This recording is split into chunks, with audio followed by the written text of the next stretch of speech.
যে রান্না বাহারে আজকে সবাইকে গুড ইভিনিং। কেমন কাটলো সবার রাখি? আজকে রাখি উৎসব। আজকে আমাদের পোস্তর বড়া বানিয়ে দেখাবো। তার জন্য আমি পোস্ত 50 গ্রাম মতো পোস্ত নিয়েছি। তার সঙ্গে দিয়েছি 2 শুকনো লঙ্কা, স্বাদ মতো নুন আর 1 টুকরো পেঁয়াজ। কারণ পোস্তর সঙ্গে একটু পেঁয়াজ দিলে বড়ার টেস্টটা খুব ভালো হয়, পোস্তর টেস্টটাও পাল্টে যায়। আর এই যে পোস্তর মধ্যে একটু চিট ধরে আর কি, আঠা আঠা ভাব হয়। তার জন্য অবশ্যই যখন পোস্ত বাটবেন তার মধ্যে একটু পেঁয়াজ দিয়ে দেবেন।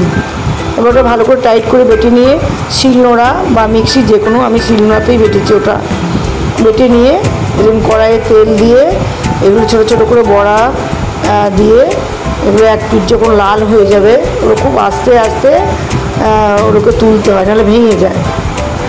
মানে একটু সেঁকা সেঁকা বড়া হবে আর কি, খুব ডুবো তেলে ভাজা যাবে না, তাহলে ছেড়ে যাবে। এপিঠ ওপিঠ ভেজে ভালো করে লাল করে ভেজে তুলে রাখবেন। খুব অসাধারণ খেতে হয়, মানে পোস্ত বড়া যে এত ভালো হয়। Like, share and subscribe please.